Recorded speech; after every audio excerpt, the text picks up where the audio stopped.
Hello, great people. Hello, hello, hello. Hello, hello, hello. Yeah, if y'all don't know what that is, um, y'all probably not fans of a certain TV show. Hello, hello, hello. But nah, nevertheless, this is your boy Man Mike coming at you guys with yet another Atlanta Falcons video, and I told you guys that this will more than likely happen. This is no surprise to me. It shouldn't be a surprise to many of you who are um, a fan of these shows, this particular show, because this is something that I've spoken on quite a few times. Well, I spoke on this a few days ago. I told you guys that like more than likely the Falcons will hire somebody that quote unquote is going to be here for at least 2 to 3 years. 2 years at the least, 4 years at the max. I think the Falcons are in the position right now that they have to and they must develop their players, and hiring a guy like Vic Fangio. Don't think Vic Fangio is going to be here for more than 2 years because he's a highly touted defensive coordinator. And a lot of these guys, for the most part, um, especially if they have an opportunity to build a team their way, I think you know they're going to take the opportunity to build a team their way. And two, Brian Flores seems like a great hire, but the thing about Brian Flores is that I don't think he's going to be here at least 3 years. Falcons are in a position where they need to develop their defensive line. They have to develop their defensive line. And if you know anything about Ryan Nielsen, he's instrumental in helping develop that defensive line. Now, these guys, for the last few years, have had 40 plus sacks. Let me say this again. For the last couple of years, the New Orleans Saints have had 40 plus sacks. Now, let me see if I can pull up some numbers uh, for these guys. No,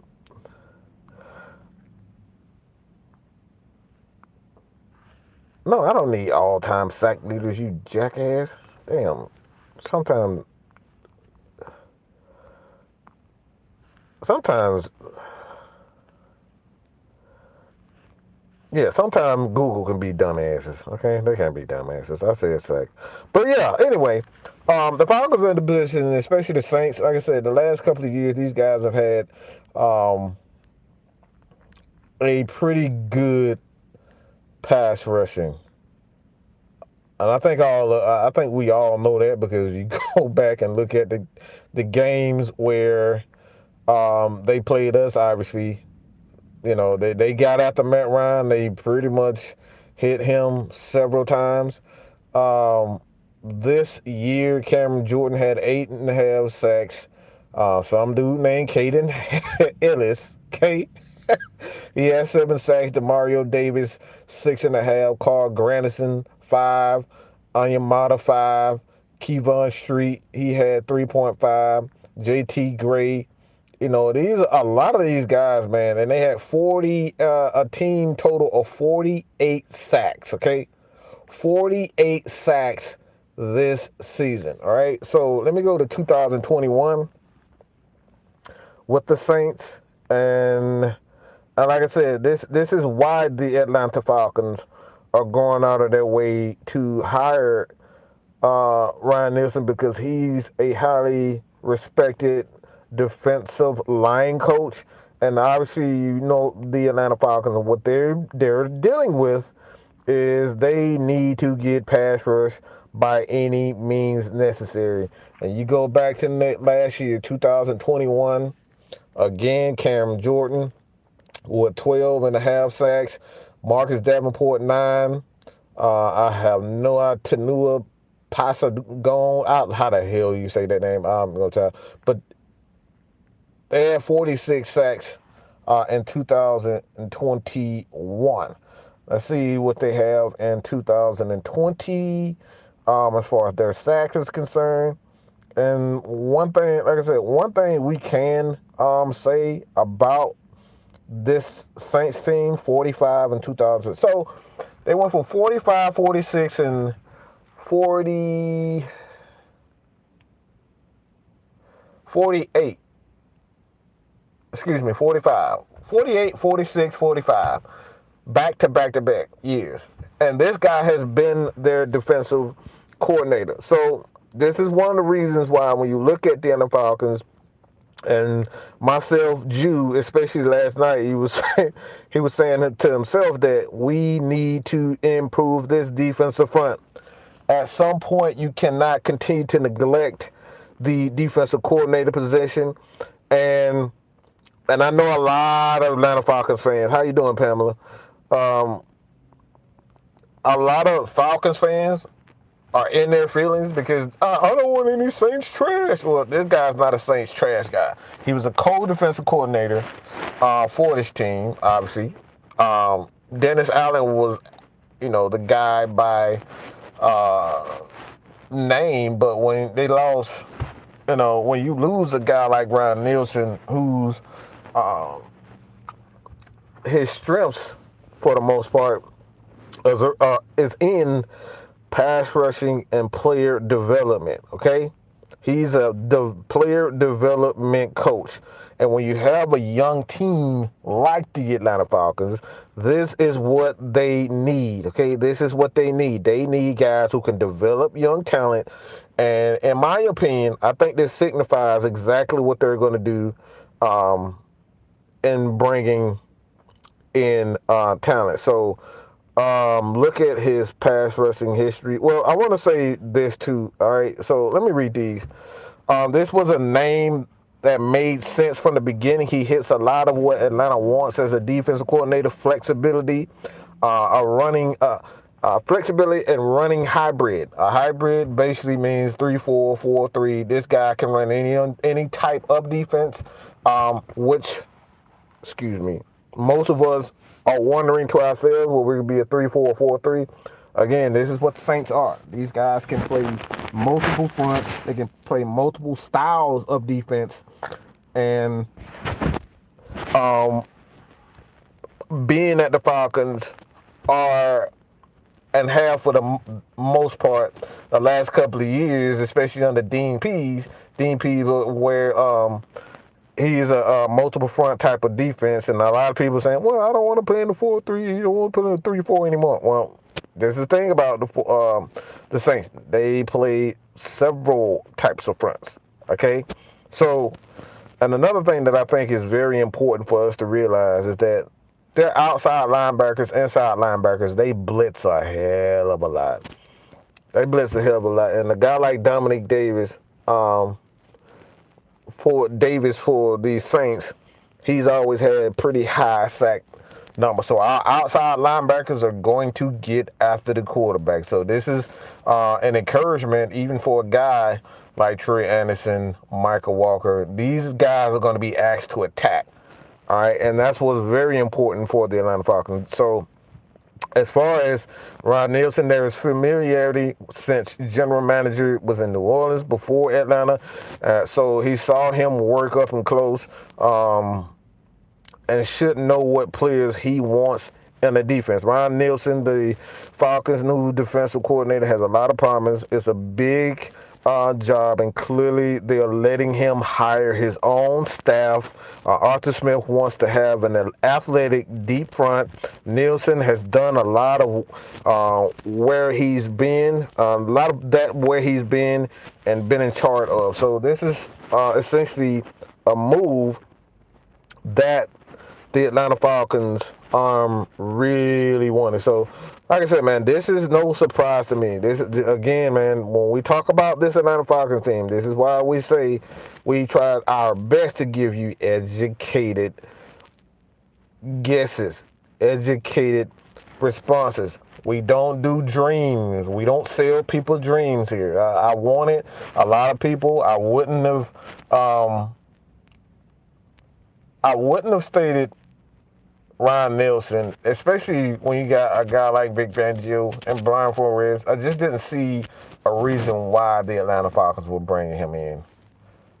Because if you look at what he is, a great defensive coordinator, but he's a highly touted guy. So when you're building something great, you need somebody who's going to be on board with development and understanding where they want to be.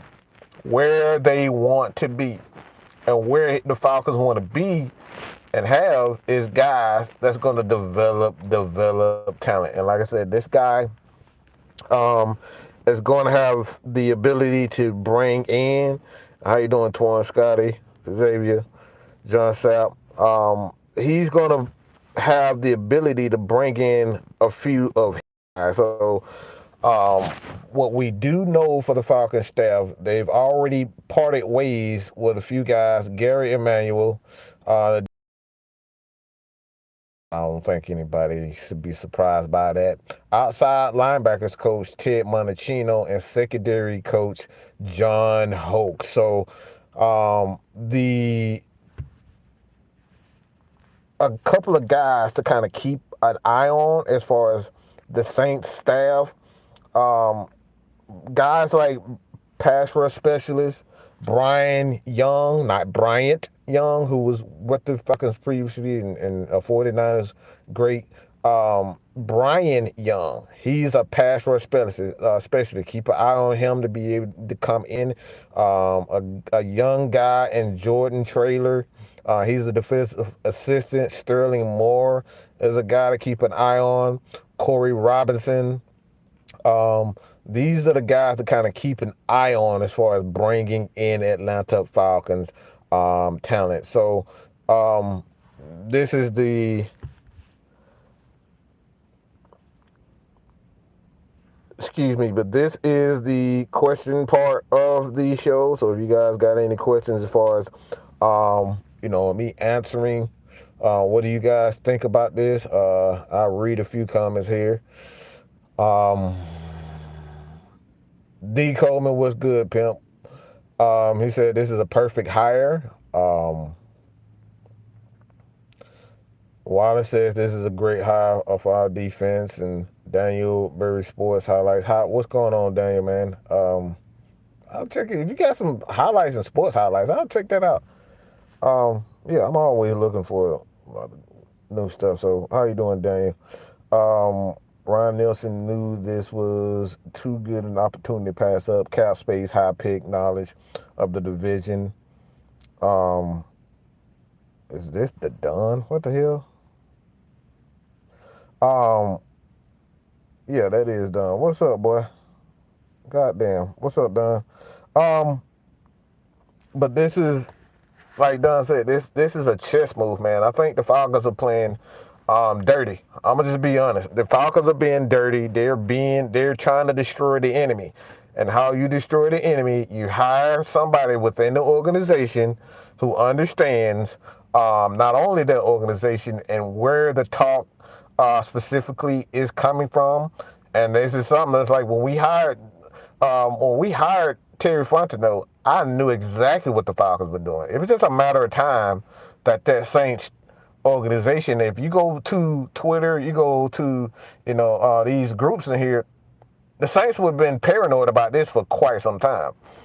And I personally have a few screenshots that it was saying that, they had been fearing this for quite some time. Now, they thought that the Falcons would take some of their older guys, but they never, I don't think these guys would have ever foresaw the Falcons taking Ryan Nielsen.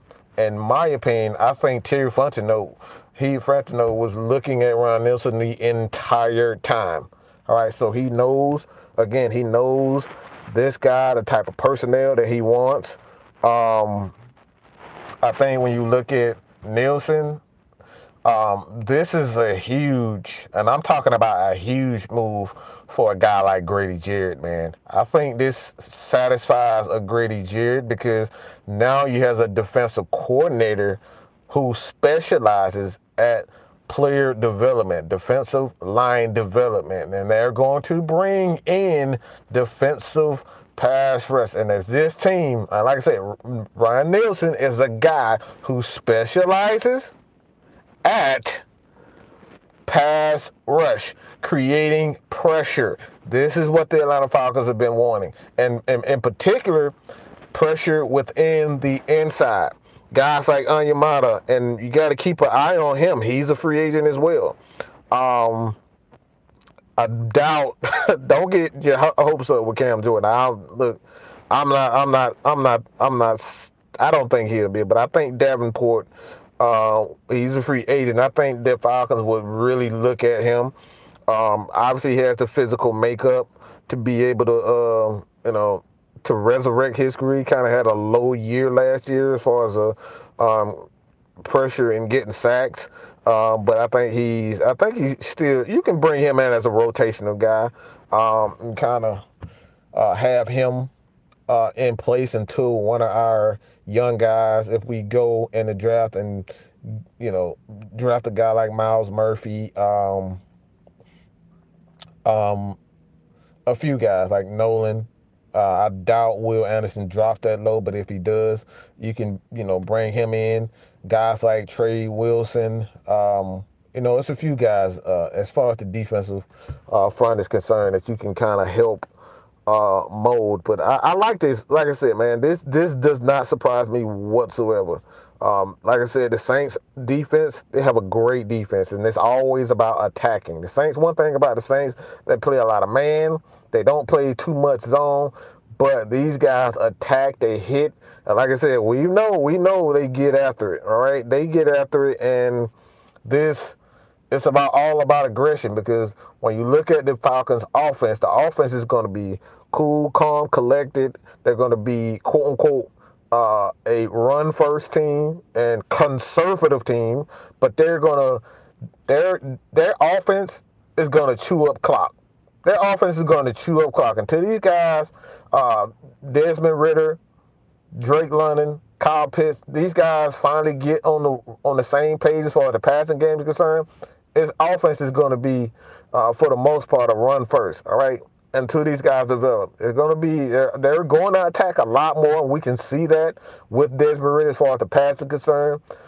They're going to attack a lot more, but I think you're going to need the defense is going to be, a high turnover team, but these guys are going to get after it. So you need guys who's going to be aggressive, and that's what the Saints organization, that defensive coaches preach: attack, attack, attack.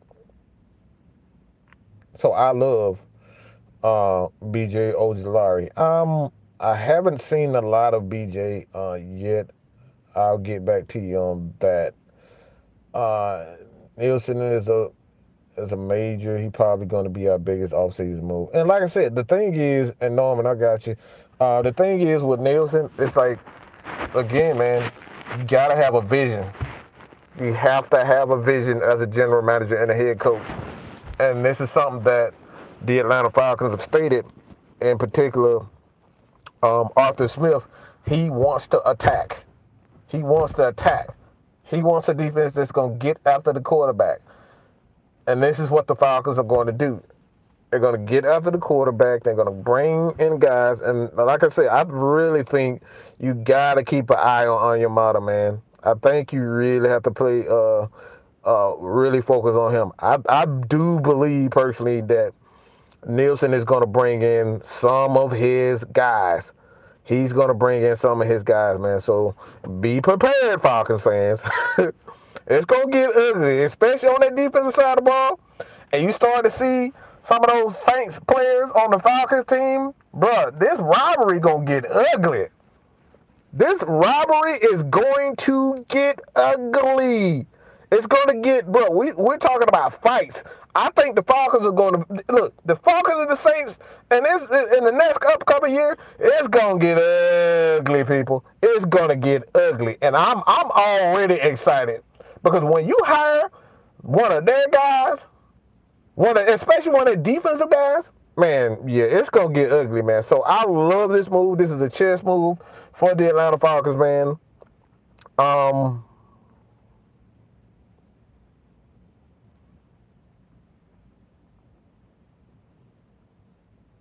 And Blad, yeah, he just wanted the Falcons to get the right move, the right guys in the system. And like I said, that's the big thing. When you look at this hire, it's the right move. A lot of times, especially with teams like this, bringing in a Vic Fangio probably would have been a better overall coach. Or even Brian Flores, he probably would have been a better overall coach. But sometimes that's not good for the long run. And we should know that, especially having a Kyle Shanahan in here. Because Kyle Shanahan, once he got the head coaching job, he left and he took a whole bunch of his guys with him. He took a lot of his guys with him. That's the biggest thing. And I think another thing why the Saints promoted Ryan Nielsen as a co-defensive coordinator is because he got guys on that defense side that he brought in, that he took under his wing. A lot of young guys under his wing, and if you don't bring these guys, if you don't hire these guys, if you can't keep a Ryan Nielsen, look, man, you can't keep a lot of those younger player developing coaches. So the Falcons, like I said, this is a chess move, man. The Falcons could quite possibly bring in at least 3 or 4 of their guys on the defensive coaching side. And like I said, this is a team that we know for sure that has been improving as far as the sack numbers concerned. These guys got sacked. So I think, man, look, I think this is a great move for the most part. Like I said, he's a defensive line specialist, man. As I said, they 233 sacks since 2017, and the fans are still complaining. This hire should give us hope of a defensive shift in Atlanta. And like I said, this is something that Arthur was looking for. But I think what Arthur Blank went wrong, he was thinking that Thomas Dimitrov would be able to understand that defense uh, is what's key. Because if you look at how most of Arthur Blank's hires is being defensive coaches. So he's been wanting defenses quite some time.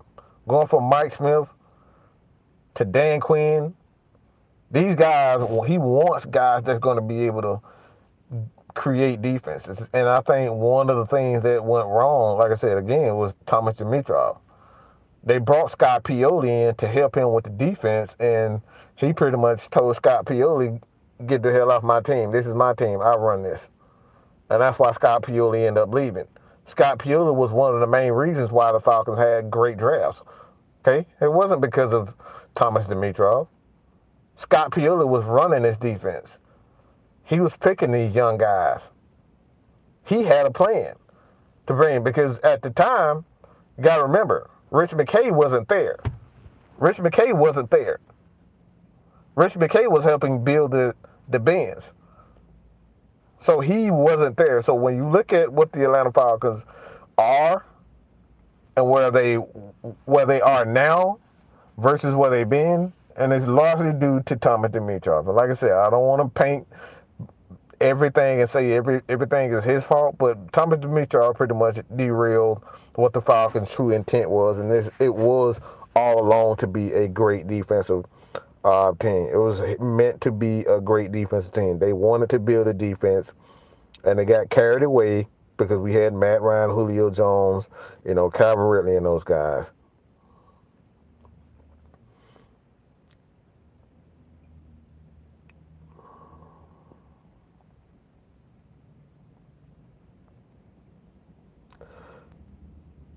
Yeah, Xavier. Like I said, I think, like I said, the Falcons are in a development mode, and this is one of the main reasons why I didn't think Brian Flores would be with the Atlanta Falcons because of development. He's not a guy that's gonna be patient, in my opinion. I think if he's gonna be patient, it's gonna be him as the head coach. He would have ultimate say when it comes down to building the defense the proper way. So I never thought that Brian Flores was a perfect fit for the Atlanta Falcons.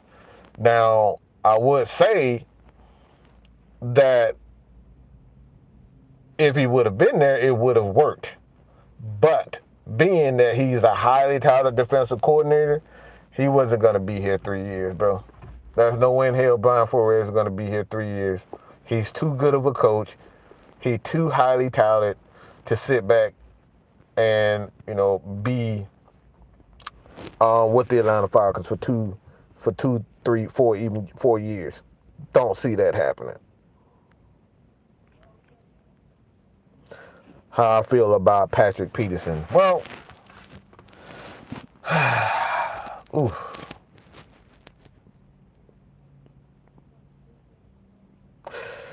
I don't know. I don't know if he said these things or if the media is putting this out. Like until I see personally him say that, I haven't seen a tweet that said Patrick Peterson said he wanted to be here. I didn't see him. So y'all got you guys. If you guys can, you know, send me something, whether it's on Twitter, Instagram. If you can send me something that says Patrick Peterson said himself that he wanted to be here, I'm not buying it. Because one thing I don't like I said, one thing I don't listen to all these, what ifs. I heard from 92.9 a game or V1, whatever the fuck, V103 or ESPN radio, Fox radio. I need to hear from the player itself. So I don't believe it. I'm not gonna put anything behind it. I'm not gonna get happy. I don't get happy. But I think the Falcons do need a veteran guy that can stay healthy, that has a little bit left, and I think Pat Peterson does have a little, and he can kind of mentor AJ and get him to the next level. I'm talking about a megastar level because I think AJ still, we end up getting a pass rush. I think AJ is going to turn into that superstar. So um, I don't disagree with the fact that Patrick Peterson will be an excellent addition to this Falcons secondary. Um, I think he's going to be affordable. I think he will be affordable, Patrick Peterson. I think he will be able to fit in perfectly. He's not one of those DBs who's afraid of tackling. So he can handle the physicality of an attacking style, tough team.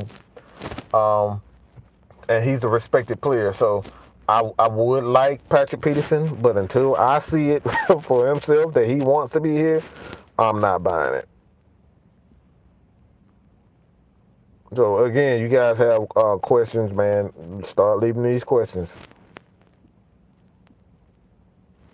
But as far as the fan is concerned, like I said, man, the fans, a lot of people, for the most part, I'm not saying everybody, but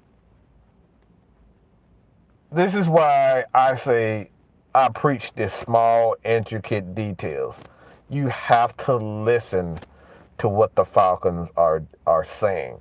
And you set yourselves up, listen to content creators that are here to simply, and we're talking about content creators, we're talking about journalists, we're talking about people that's on Twitter, ESPN, Fox, and YouTubers. Like when we listen to these people and they report and they give their thoughts and they don't give the reason why they think the way that they think with proof based on what the organization is saying. Play. I think that's a dangerous thing. That's a dangerous game to play when you as a creator give your thoughts without putting in what the organization has stated. This is what we always say. The Falcons said they wanted more pressure guys on defense. They did that. They went after Ebiketie. Obviously they drafted Ogundeji. They drafted Ebiketie. In fact, they traded up for Ebiketie. They had D'Angelo Malone. They brought in Lorenzo Carter. They drafted Troy Anderson, a big guy with speed, and he can get after the quarterback. So they brought in pressure guys. The Falcons brought in pressure guys. So now the Falcons at this point where they're saying we need inside pressure guys. So this is why I say keep an eye on the Onyemata for the Atlanta Falcons. He could be a guy the Falcons bring in to help solidify that middle next to Grady. I think that's, like I said, I think that's a huge deal looming for the Falcons, bringing in a guy like Onyemata. Do not be surprised we see a former Saints defensive lineman here. But like I said, I think, for the most part, for the fans, like if it's not someone that they're not familiar with, and one thing we have to stop also is saying that I don't want, quote unquote, and I'm guilty of this too, I don't want the Saints trash. Well, this guy ain't Saints trash, okay? This guy's not Saints trash. He is responsible for this D-line. This guy is their D-line's guy. He's their D-line's coach. He is that guy. Like I said, all the way from 17, I believe, when he got there. This guy's responsible for that. So, and he's not a sexy name at all. This is why people don't like Arthur Smith. He's not a sexy name. Arthur Smith's offense is boring as shit. If you're looking for big plays and chunk plays down the field, that's not necessarily what his defense is, what his team is going to do. They're going to run the ball. They're going to throw the ball 20, 25 times a game, and that's about it. But they're going to put an emphasis on balance. They're going to attack on defense. And this is what the Atlanta Falcons fans have to understand, that it may not always be pretty. It may not be a guy that you're looking for. I think it's a big time lesson for the Atlanta Falcons, specifically when it comes down to coaching, is because I knew one of the things about Dean Pease, I said it to myself, is how long is he really going to be committed? Because he's 72, 73 years old, man. How long is a 73-year-old guy going to continue to coach? He can't continue to coach until he's 80, 90 years old. That's not realistic. So I always had to back in my mind, how long is he going to be here? That's the thing. Because he's earned the right to retire. The man's been coaching for 50 years. So now you bring in a guy like Ryan Nielsen. He's a great guy. He's a great trench coach. All right? He's a great guy. So we got to get out. I think we got to get out of the mentality of all these sexy names. Nobody knew who the hell Tyler Algier is. Nobody knew who the hell Tyler Algier was until he got to Atlanta. Dude was a 5th-round pick. Came to Atlanta. Guess what? Came to Atlanta. Yeah, blew up. Set the all-time rookie record. Nobody knew who he was. Not a lot of people knew who Drake London was. It's hard of that to believe, but not a lot of people knew who he was. People in the South knew who Kyle Pitts was, but a lot of people was like, I don't know if I want that guy. They wanted quarterbacks. They wanted an offensive lineman for it.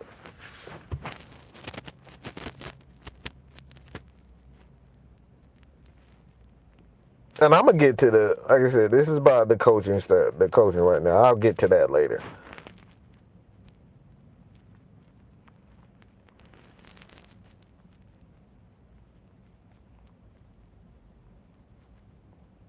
So if you guys also haven't checked out the, if you guys Hawks fans in here, you can check out AFN. Mikey and OG Truth Hurt, they do a show on Friday for the Hawks. So if you guys are Hawks fans, subscribe to AFN, GSN, Georgia Sports Nation, and get some of that Hawks talk. All right. So also they do that on Thursdays with the Rex pick. So you guys stay tuned for that. This is why I said we got a lot of content coming out. So AFN, subscribe to AFN, subscribe to the Blackberry Rex with the Rex pick on Thursday, so you can get some of that Hawks talk.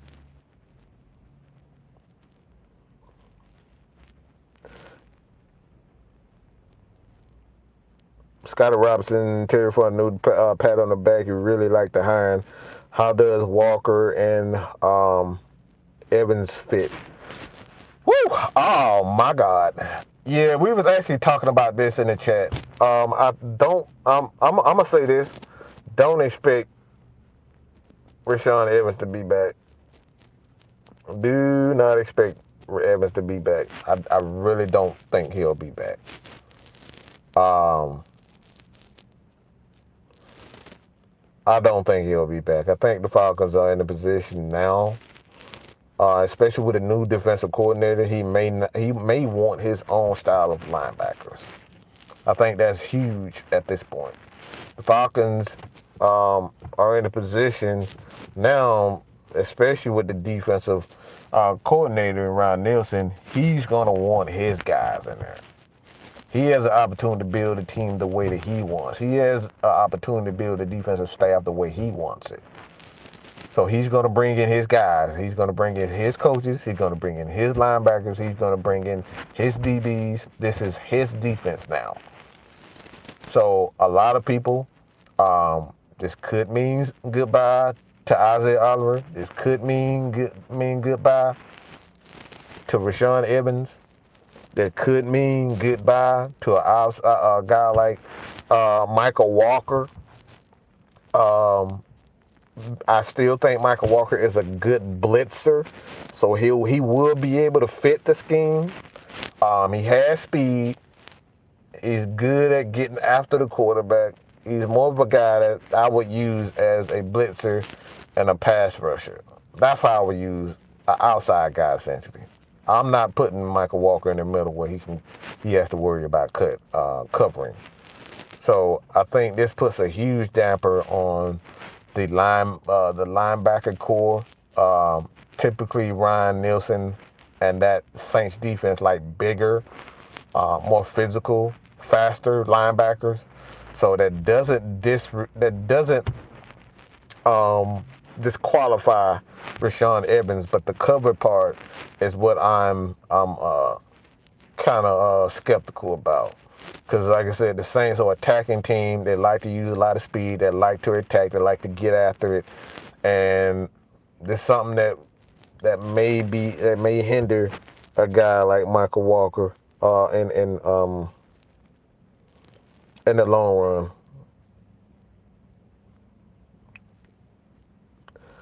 And another thing too, Twan McGee, that's an excellent point. Rich McKay is 100% back on football side of things. The Falcons hired a guy as the quote unquote, I forget the position exactly, but essentially they hired a guy that's going to handle the day-to-day as far as the business side of Falcons.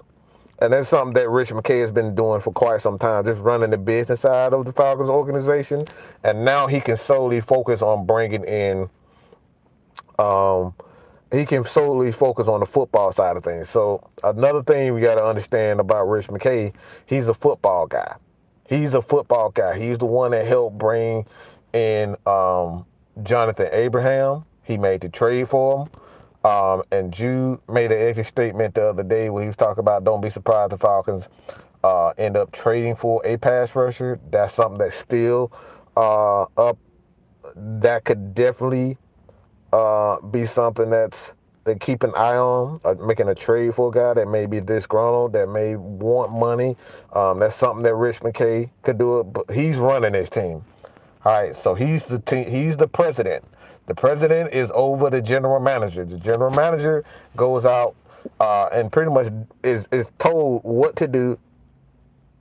And Rich McKay clearly has a vision, and he's one of those guys that helped build that Tampa team.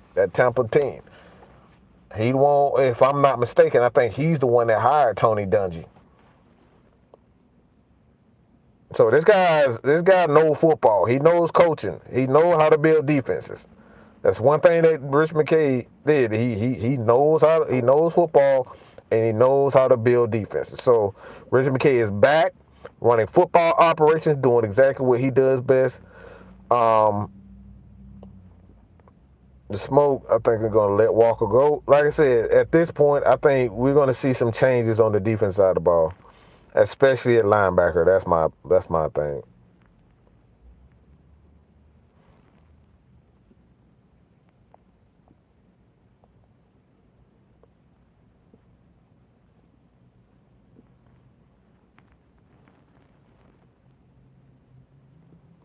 If we can get Jalen Ramsey or Porter Gonzalez, I don't want no part of this thing. You can have that. Look, we got enough.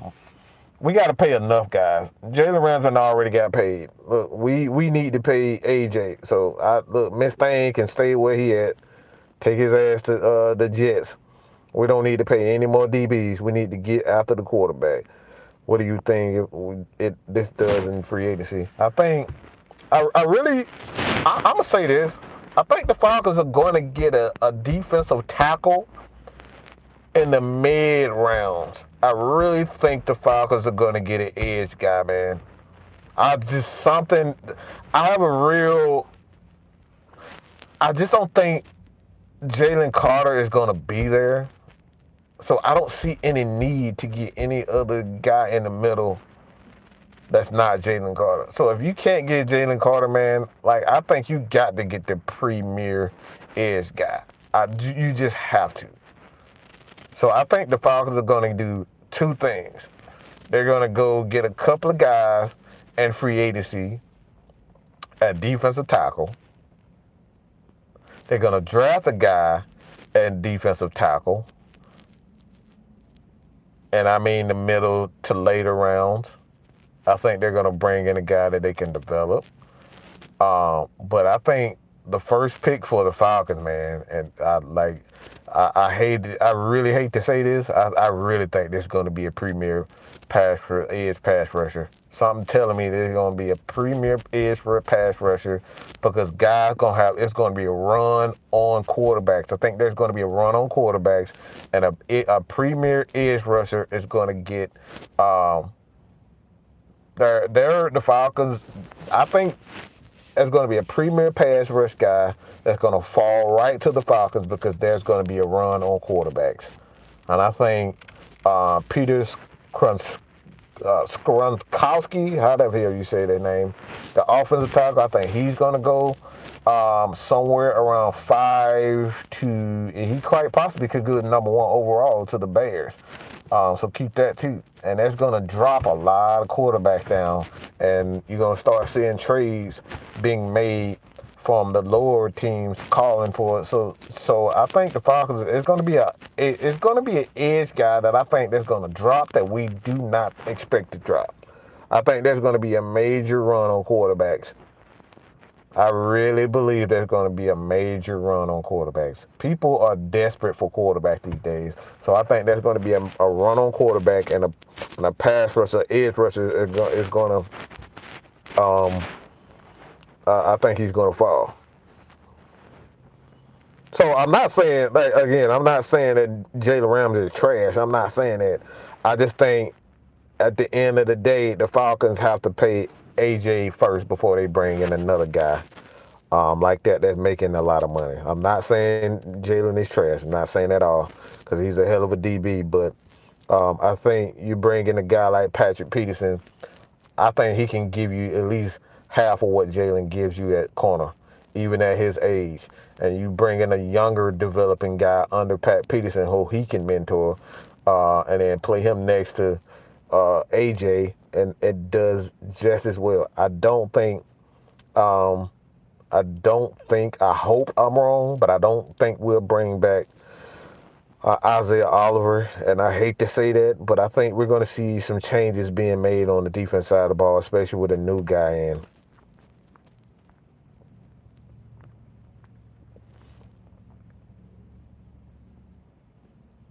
I think, yeah, like I said, I think there's going to be just different. I think there's going to be a different players on the defense side of the ball. I really believe you're going to see a defense.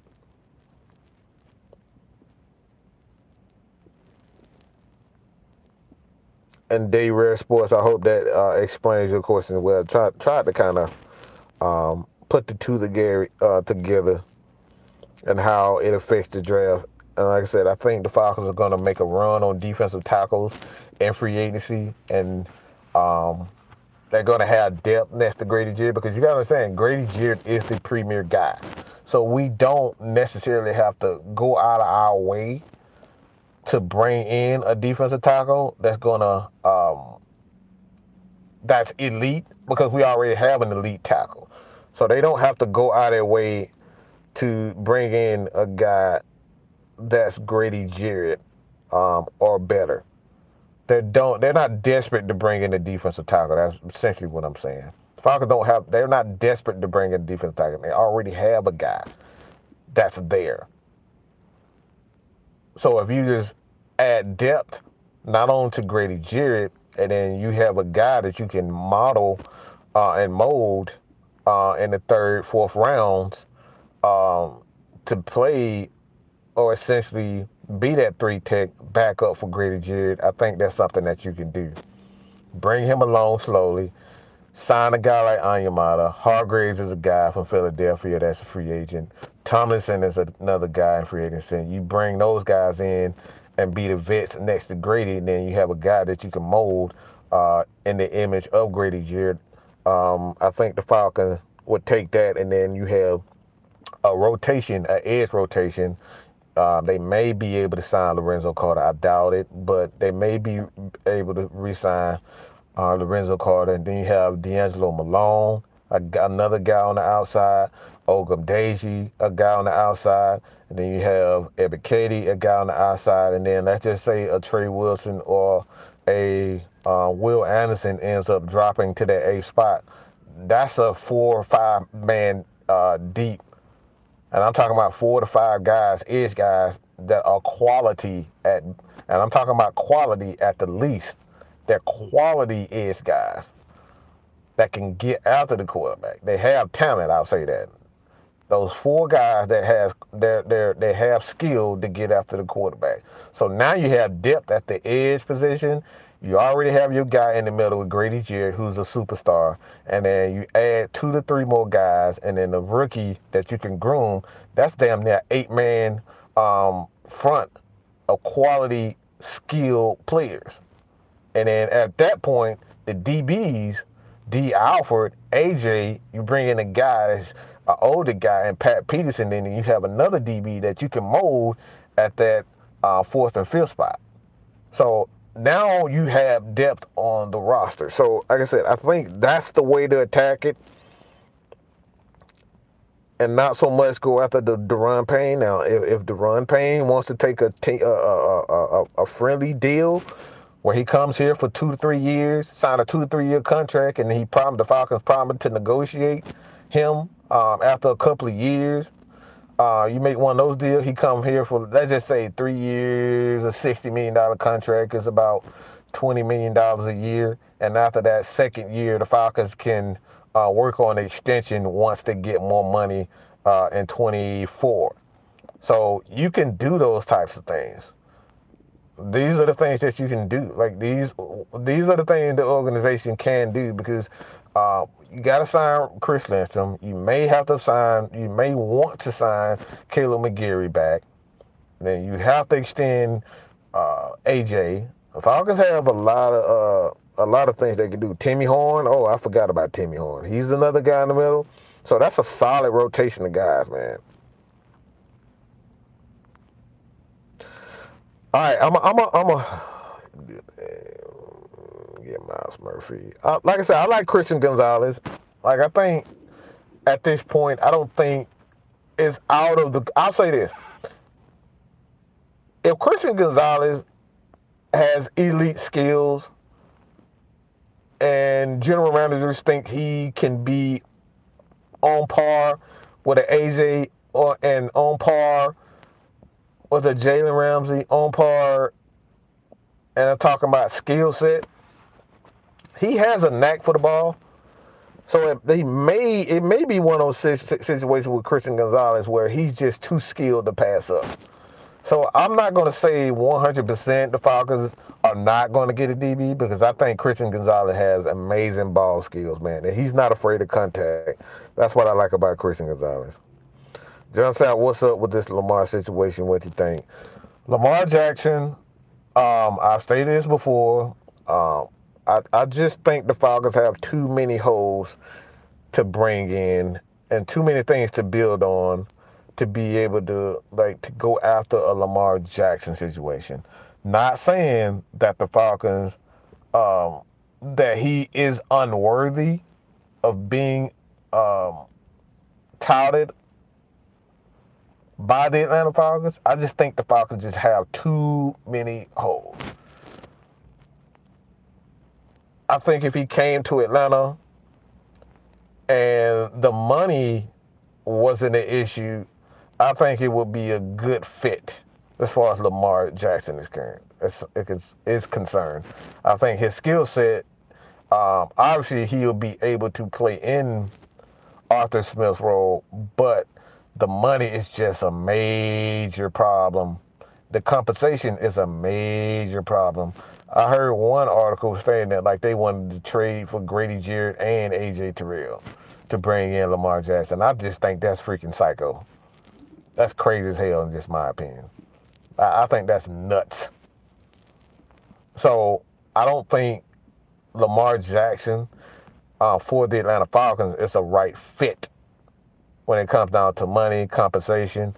But if you look at his skill set, I think his skill set, he would be able to play with the Arthur. Arthur obviously loves quarterbacks with mobility, but I just don't think Lamar and what he's seeking at this point in time, and he wants to be paid like the top quarterback in the league. And you look at what he's done so far in his career, and you look at the quality of the quarterbacks. Obviously, he is one of the better young quarterbacks in the league. When we talk about his ability to not only throw, I don't think he's an elite thrower at all. And I just putting that mildly. I don't think he's an elite quarterback at all. I don't think he's a good passer at all. I think he's an average passer, much like Marcus Mariota. But if you look at what his legs, his ability to make big plays, I think he will fit perfectly in what Arthur Smith. And Arthur Smith, being the offensive coordinator that he is, the play caller, he will be able to get the best out of Lamar. And I'm not saying, and I'm not even talking about as a runner. I think he'll be able to get the most out of Lamar if he was a quarterback guy. I think he's that good. Arthur Smith is. He'll be able to get to Lamar. But I just don't think at this point in time the Falcons are in a position where they can give up 3 first-round picks, pay him $40 million, and then try to find a way to get, Grady Jarrett, AJ Terrell, Chris Lindstrom, all these guys, pay these guys. I just don't think they're in that position. Should the Falcons get Cam Jordan if he's released? I doubt I'll say this. I wouldn't say no. I just don't like him, man. I don't like nothing about him. He's just a fucking pussy. He's just like a bitch to me. I don't like that dude. Great, hell of a player. I would want him. I just don't like him. He's just like a bitch to me. I just don't like Cam. He always crying about something. I know he be trolling, but he always crying about some shit. Especially when he lose. He make a billion excuses when they lose. Man, the ref did it to me. Oh, man, they were holding. He like to crack jokes when he win, but he got a billion excuses when they lose. And he going his whole campaign is yeah. I just like I said, I don't like that dude. I wouldn't say no at all. If he wanted to come here to Atlanta and Falcons think he still has something left in the tank, why not? But I just don't like that dude. I don't like that dude.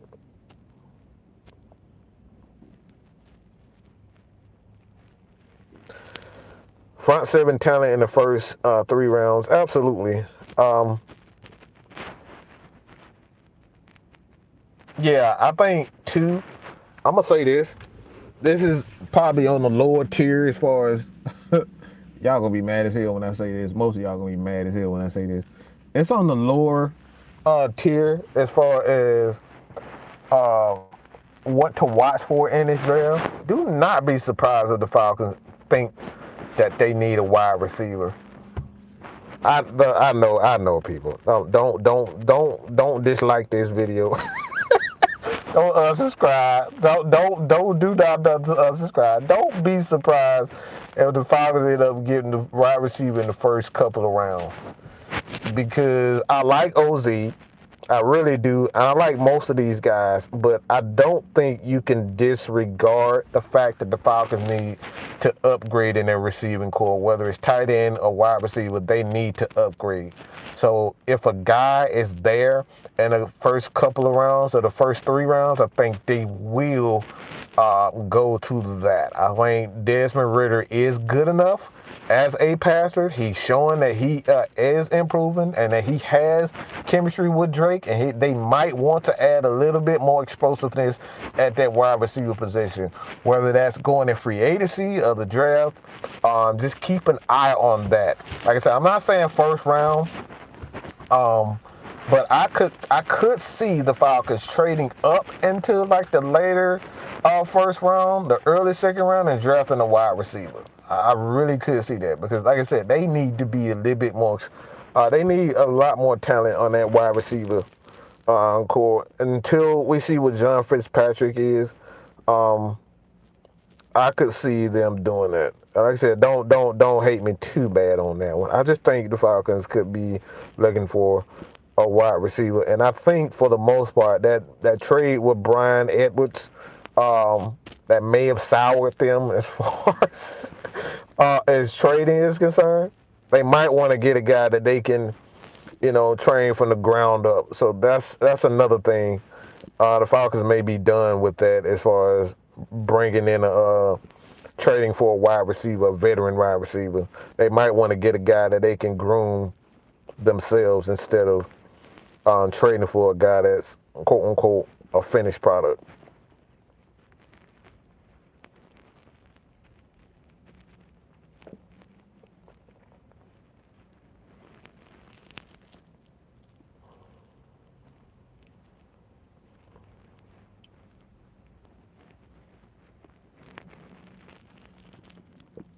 Oh, so a lot of people are kind of excited about this Nielsen. I see everybody kind of yeah, I think a lot of people are really fascinated by this. It's like I said, the Saints have shown that they're willing to invest in that D line too.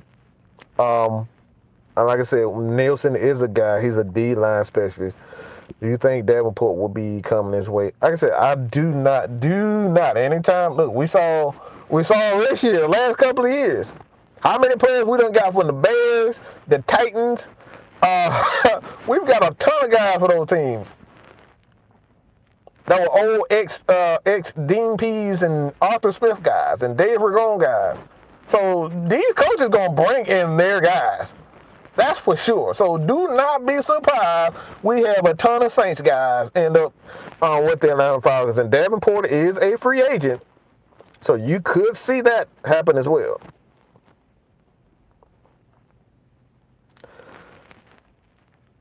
Siaka Ika, look, you might want to. Dude is big, but he got some technical issues, technique issues to figure out first, cause he get kind of manhandled to be that big at times.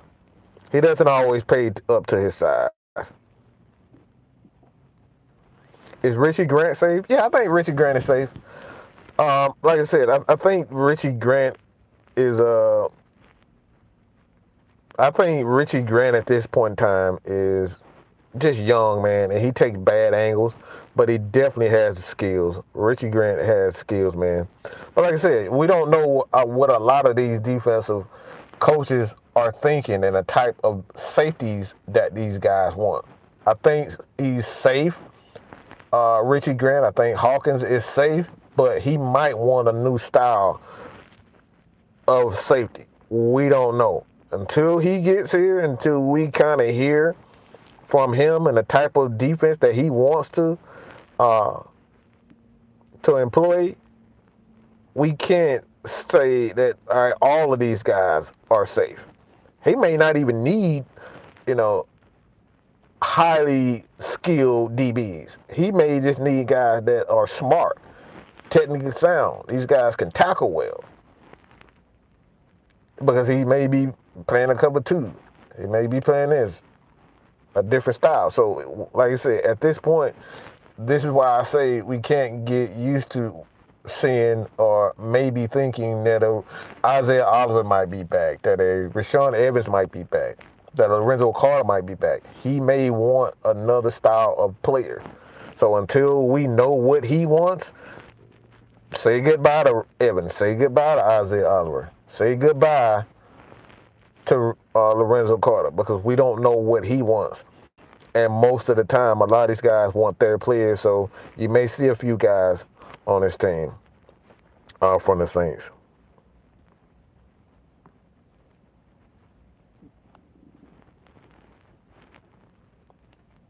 Like I said, most people, like I said, most people want the big time players because they already established and people comfortable with people with big names.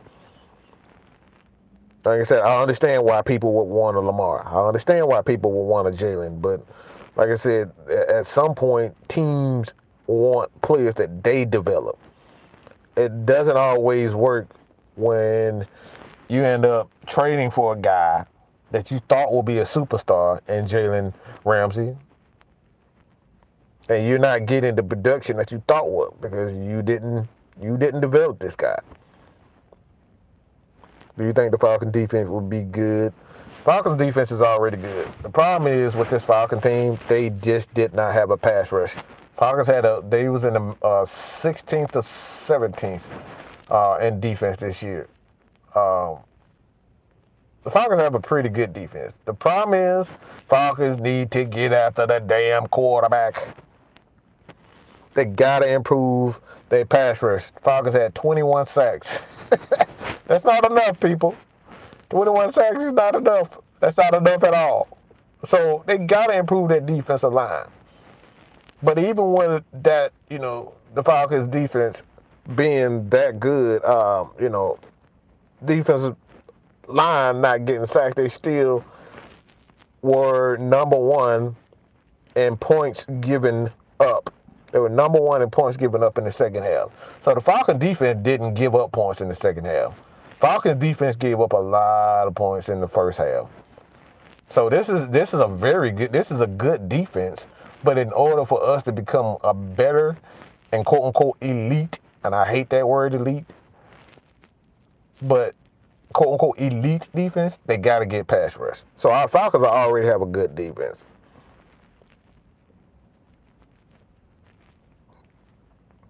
Should Atlanta get Patrick Peterson? Yeah, like I said, I answered that. But absolutely, man. What's up, Todd? How you doing, bro? You like to hire?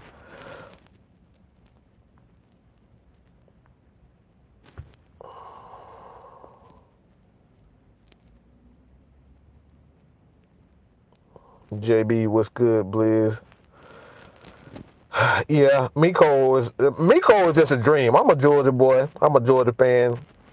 And Miko Harmon is just I've always loved Miko ever since he was at Georgia. I just love that dude. So that's more of a personal uh, favorite of mine. I would want him in Atlanta. He does a multitude of things, but yeah, I think. What if they get the tight end from Notre Dame? Like I said, I think that's something Falcons have to do. They have to improve their receiving core. whether it's at tight end or wide receiver, I think the Falcons are going to make that decision to do it. Like I said, a personal favorite of mine, and not because he's a Georgia Bulldog, it's Darnell Washington. Darnell Washington, that dude blocks extremely well. Now, I've dropped a few shorts, so you guys please check out my shorts. I have a list of highlights of players around the league and even a few of these college prospects. So just keep out for those shorts, man. But I was talking about Darnell Washington. Like, the dude, not only is he extremely athletic and strong, dude can block, he can catch. Like, that dude can do everything. You put him in the trenches with Kyle Pitts, man, and then every so often you can put Kyle Pitts as a wide receiver and have Darnell Washington in the middle. Oh, Lord Jesus. That's a big dude. He's fast as hell, too. He's fast as hell and he's athletic. Look, Darnell Washington is just a wet dream for me. Dude, Darnell Washington is, bro, that dude is something else. That dude's skilled.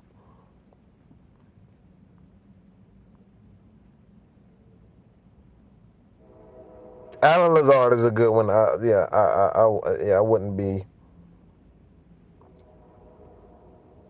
I wouldn't be surprised if that happened either.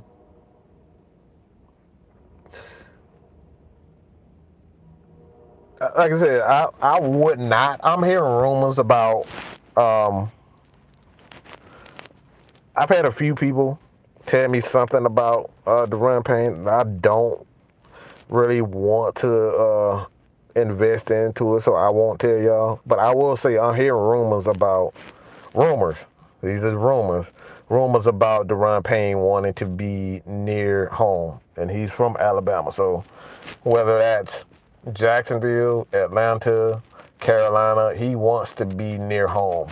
That's what I am hearing. I'm hearing that Deron Payne wants to be near Alabama. I think he's from Tristan, Alabama, something like that. I forget the exact city, and I probably butchered his state. I apologize for that, his city. But yeah, I'm hearing that he wants to be near Alabama. That's what I'm hearing about him.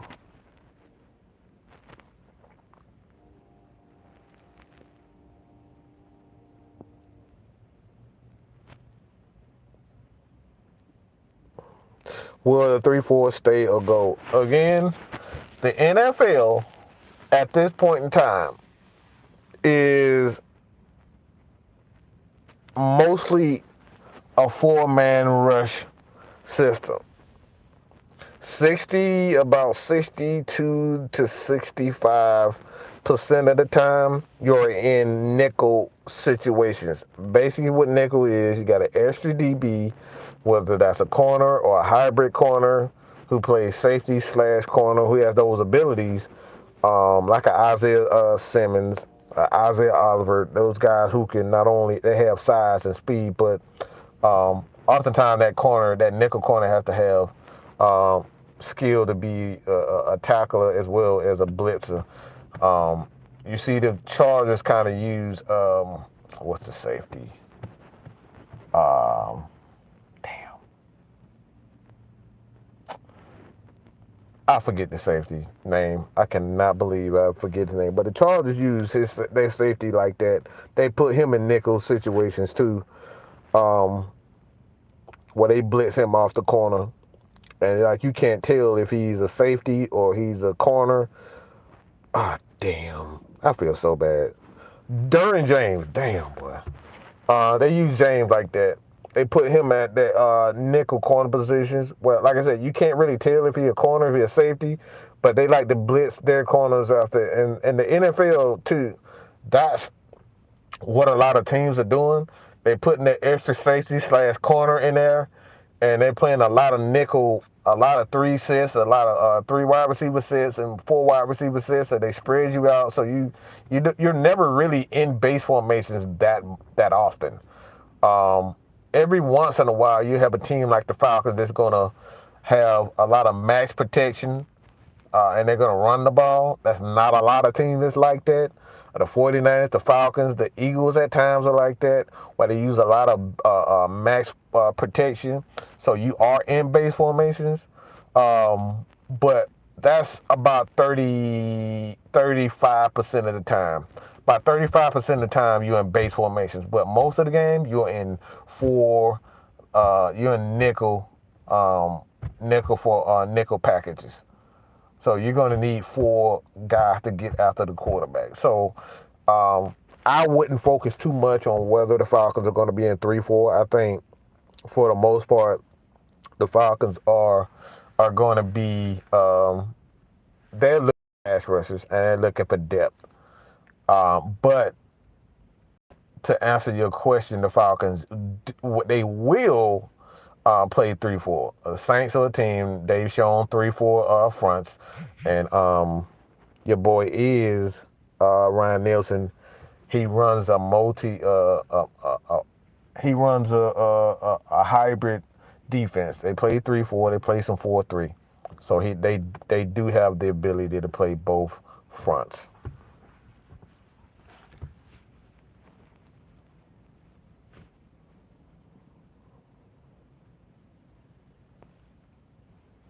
Oh wow, are you serious, bro? Cam already crying? Oh y'all gotta be oh boy. If he crying, look, oh my God, I gotta go to his. I hope you lying, bro. I hope you lying. I hope you lying. I really hope you lying. That damn crybaby.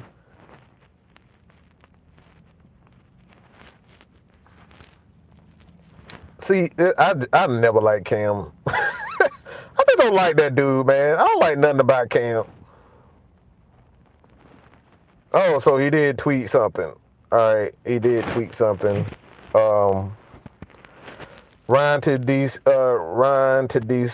job was inevitable. Top tier D line coach in terms of developing pass rush and emphasizing technique on run and gap integrity. Wish him the semi best as he's willingly went to the Falcons. See, yeah, cry baby ass. Look, this is why I don't like that dude. Fucking faggot. Oh damn, my bad. Shit. I don't like that dude. I apologize for that. Oh, that slip. God damn. See, this is why I gotta be careful. This is why Miss Maggie always I get cussed out all the time. Shit like that slip out. I'm so sorry. That's, that slipped out. I didn't mean to say that. Oh man. Damn. I got a big ass mouth, y'all. I'm sorry. I apologize. I apologize. Oh my God, damn. That slipped out. Damn, why I say that? Oh my God. Oh shit. I'm sorry, y'all. Oh damn. Oh boy, that shit slipped. I'm sorry. Oh my God, I'm so sorry. If I fit it in my, I'm sorry. That shit slipped out. Damn. I apologize, y'all. I'm about to start.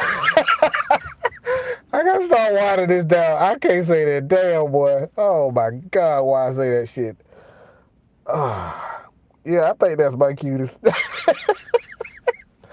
I think that's my cue. Damn, I didn't mean to say that. I'm so sorry, y'all. I'm so apologize. I don't like that dude, man. Oh my God. Damn, I can't. No, nobody said. Don't nobody repeat what I said. Okay, please don't repeat. Please don't repeat what I said. I did that slip. Oh shit. Oh my God. Damn. I'm so sorry, y'all. I look. I apologize. I'm a man on bending knees. I'm so sorry, y'all. Damn, boy, that slipped out.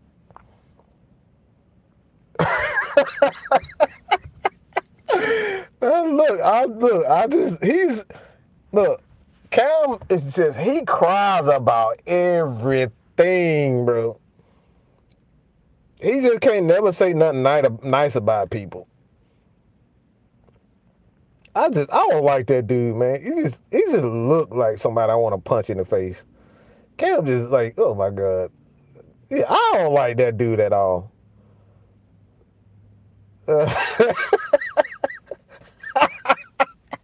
Man said, shout out to Dave Chappelle. Hell no, I'm sorry.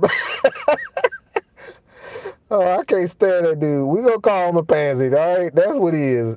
Cam is a pansy. All right. With that being said, I gotta go. Damn. I'm so sorry, y'all. I appreciate everybody for joining us. Hopefully, I don't get in trouble for this. I apologize, y'all.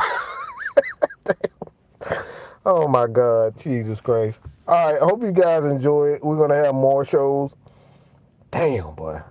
My mouth be getting me in so much trouble. Jesus Christ.